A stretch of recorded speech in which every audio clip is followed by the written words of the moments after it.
period once that time frame is actually more specific than it is right now. Does that make sense? Yeah, thank you. Next we have Laura. Hi, can you guys hear me?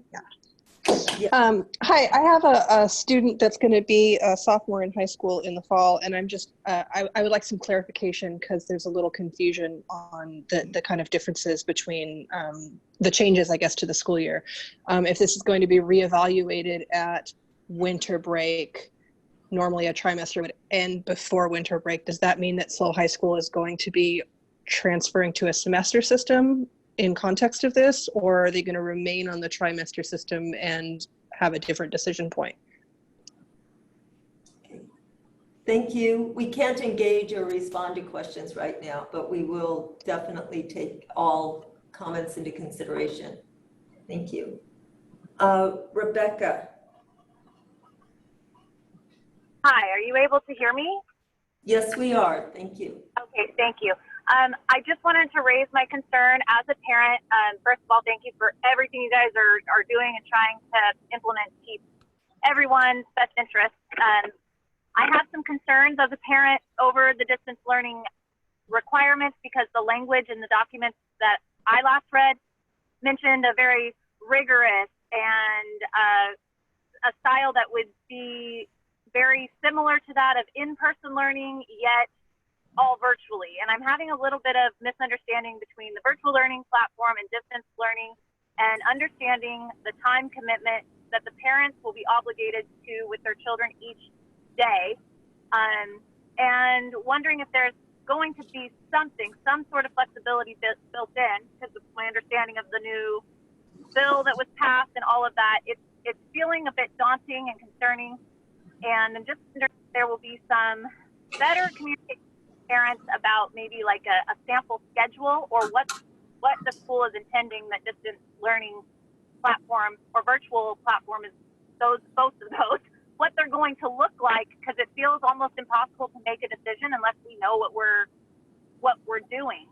So it makes it hard to know if as parents we should opt for distance learning, opt for virtual classroom, or opt for pulling our children out completely and doing homeschool this year. So any information that could be released to us to help us as parents know how we will need to support our children would be super appreciative of everything else you have to do. But thank you, and that's my comment. Thank you.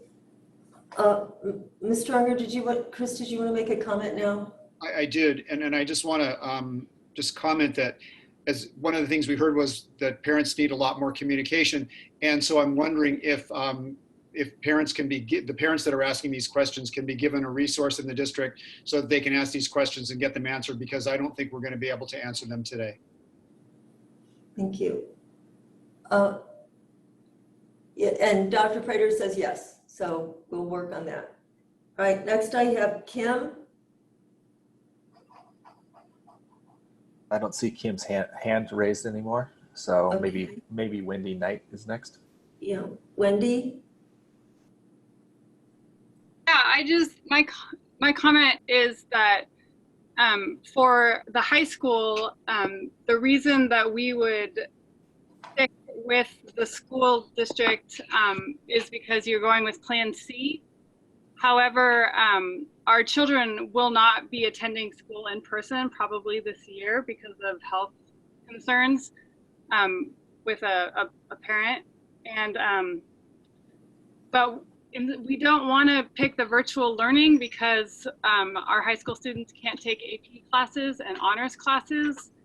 And so we would be happy to do Plan C. However, what happens in December if you decide to go with Plan B?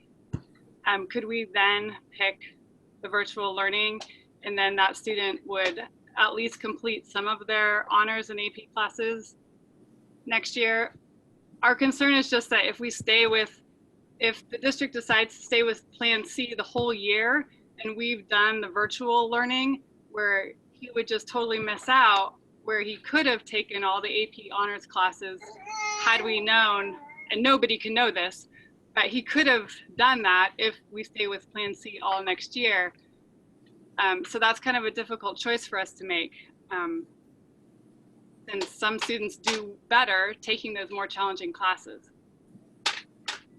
Thank you. Thank you. Thank you. All right, Elena?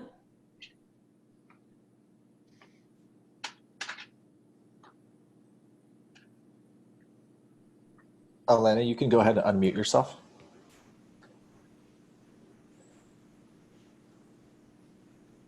Are you there? She's not there anymore. I'm here. Are you there? Oh, yeah, we hear Sorry, you. Go ahead. it wasn't my user error. One thing that wasn't addressed that possibly in the email correspondence that will be going out are to parents who have already opted into the virtual learning, but would now like to take option C, since that wasn't available prior to today when we had to go ahead and enroll, when that was our only option. Something I just wanted to mention, because I just sent emails to our schools asking how we can get out of the Apex learning for high school and the virtual one for junior high. That's it. Thank you. Robin? Hi, thank you all for what you're doing. I just wanted to make a quick suggestion, and that is that when the documents are being pushed out through Parent Square and emails, it gets a little overwhelming, that maybe the district could dedicate a couple of pages on the website simply to what is happening, clarification, and just a simple space on the website for distance learning information that we can access at one place. Thank you. Okay, that's all the public comments we have right now. Walt, you had your hand up? So at this time, we would want to have discuss the resolution, whether to, this also requires a, oh. I'll move the resolution. Okay, Marilyn? You need to unmute yourself, Marilyn. We need all this to be verbal.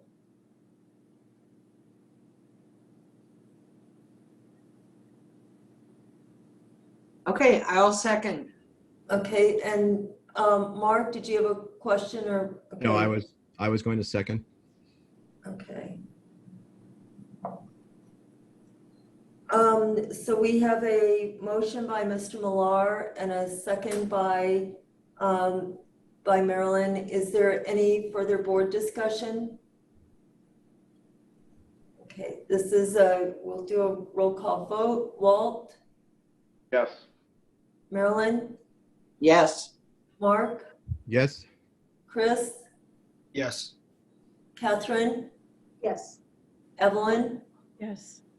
And I approve I vote yes as well. So that motion carries for the resolution approving the plan for the safe reopening of schools. Right, that is everything on our agenda for today. I just want to state again, those of you who have questions about how some of this will work, please, you can email the board, you can email Dr. Prater or Ms. McGrath. We have, I know this is complicated and ever-changing, and we will get back with you. The questions that were raised today, I don't know if you noticed, but there were lots of people taking notes and writing things down. So we do want to be able to address things as they arise here.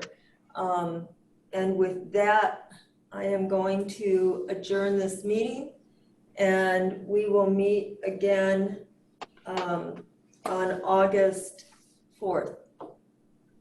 So thank you very much.